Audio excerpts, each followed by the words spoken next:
Here is a list of the equipment that we will be using today to make our pumpkin pasta.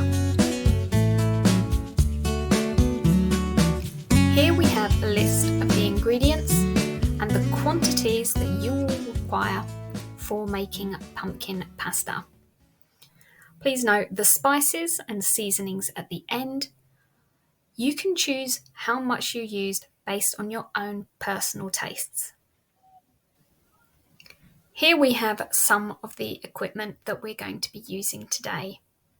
Now, because of the type of frying pan that I'm using, I always prefer to use silicone utensils so that I don't scratch up the surface. I didn't have room in that earlier shot. I'm also going to be using a set of measuring scales. But here we have some of the ingredients that we're going to be using today. Now, you can use any pasta shape of your choosing. I would recommend sticking with something that has a tube-like shape, so you can use penne or macaroni if you wish to. And when it comes to the mustards, you can choose which one you want to use based on your own personal tastes. I'll be sticking with a Dijon for today. And you will also need some unsalted or salted butter and plain flour. Here's a top tip for you before you begin. This recipe works really quickly, so be sure to have everything prepped and ready and to hand before you begin. Step 1. Put a large saucepan of water on to boil and salt well.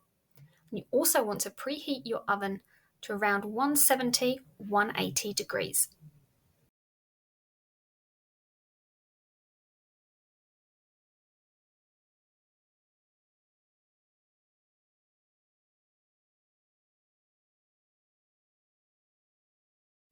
Step 2. This is all about prep.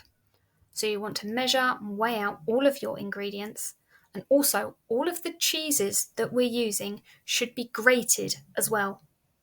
Let's go ahead and start with measuring and weighing out all of our ingredients.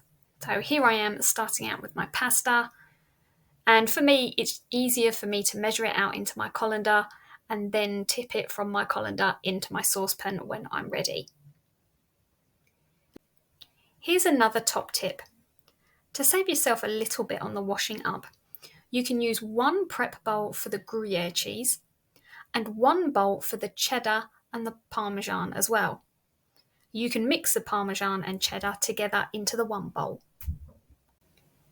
Here I am just setting up and preparing for getting started on grating all of that cheese. I'm using two bowls, one slightly larger than the other, and into the larger bowl I'm going to be grating both the cheddar and the Parmesan, and into the smaller bowl will be the Gruyere cheese.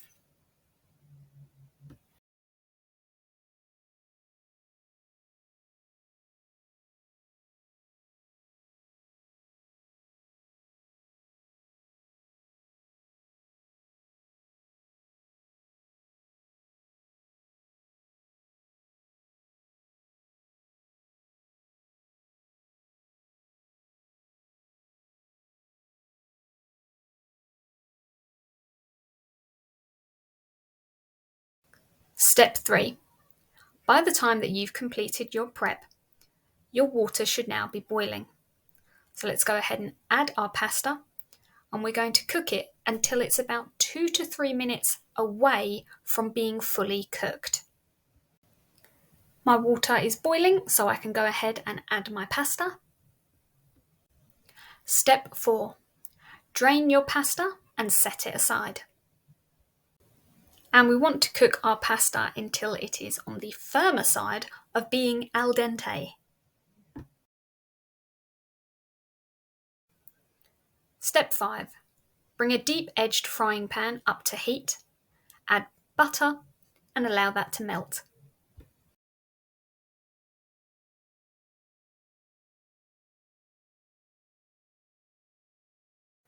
Step 6.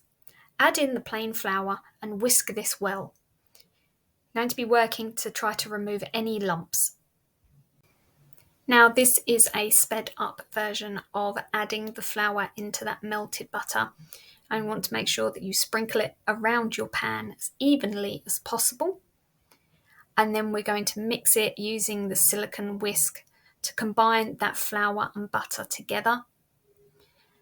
And try to get out as many lumps as possible and allow this to cook down. Step 8. 5. This will cook Bring down your for mould around over 1 to ready 2 minutes and then test until your golden mix. brown. You can do this by bringing it into your hand. Step 5. Squeezing This will together, cook down for around and it 1 should to 2 hold minutes its shape until when golden pressed brown. together. Step 8. You can now go ahead and add the garlic. Now you can either use chopped garlic or use the equivalent of 2 cloves in garlic paste. Mix this in and cook down for 30 seconds. What we created with the butter and flour is known as a roux. And now I'm going to be adding my garlic paste into this. I'm using the equivalent of 2 cloves of garlic. I really like garlic, so you can always add a bit more. Step 9. Slowly add the milk and the double cream to the pan. Now I'm going to be adding the milk to the pan, and I did pour this in slowly. This is a sped up version in the video. And you'll also see the reason why there is a top tip at the start of this video to ensure that you have everything prepared before you begin. Because unfortunately, I was struggling to get the lid off of my double cream, and that held me up from adding it in. So being prepared is always the best choice. And then once you've added in that double cream, I'm going to make sure that I stir it around really well with the whisk to help that roux that we made combine. Step 10. Whisk gently to mix and allow this to cook for 3 to 4 minutes. And you want to stir this frequently. Cook until it's slightly thickened or until it coats the back of a spoon.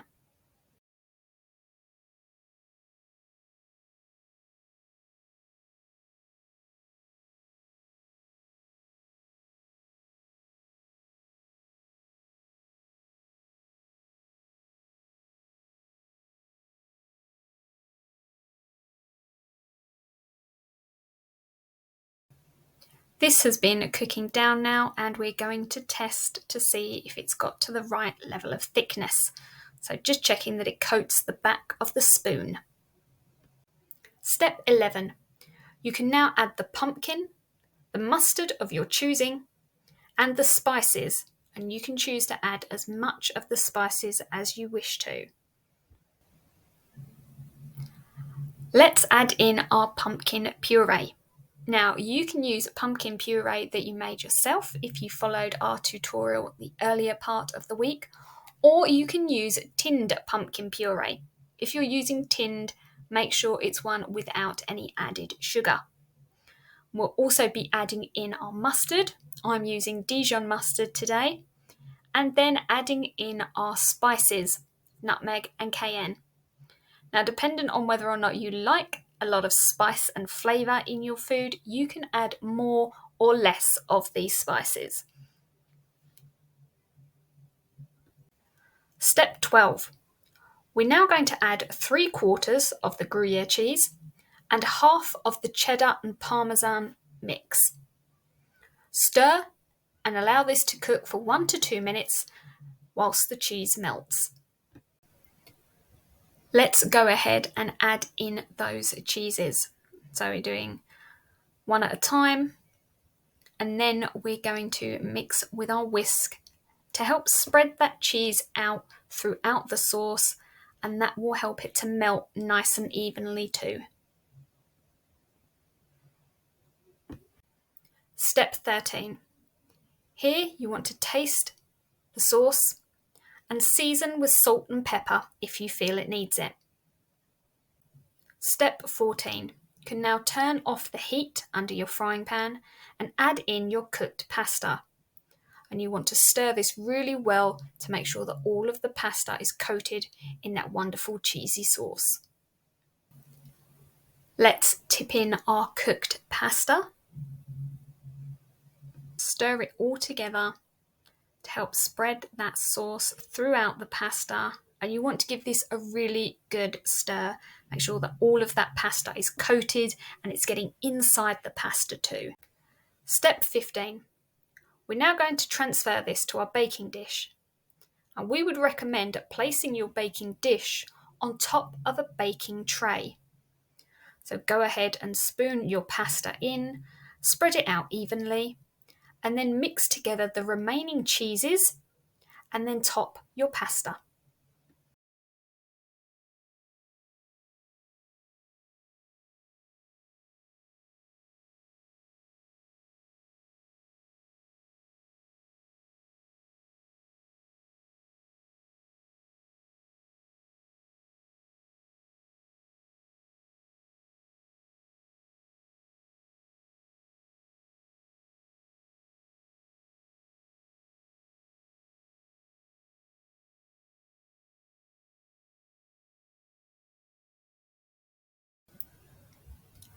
Let's go ahead and add the remainder of our cheeses together into one bowl. Give it a little mix around with your hands and then use this to top your pasta.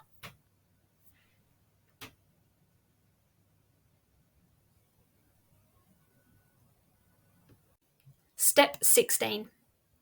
Cover your dish with foil, and we're going to move our baking tray with our baking dish and put this in the oven for around 20 to 25 minutes. We're now going to wrap or cover our pasta dish with our kitchen foil and then pop it into the oven. Step 17. After around 20 to 25 minutes, we're going to remove our pasta bake from the oven and take off the foil cover. We're then going to put it back into the oven for around 5 to 7 minutes to allow that topping to crisp up. After around 20 to 25 minutes, take out of the oven and remove the foil. After 5 to 7 minutes, you'll have something that looks like this. Step 18. Serve immediately and enjoy.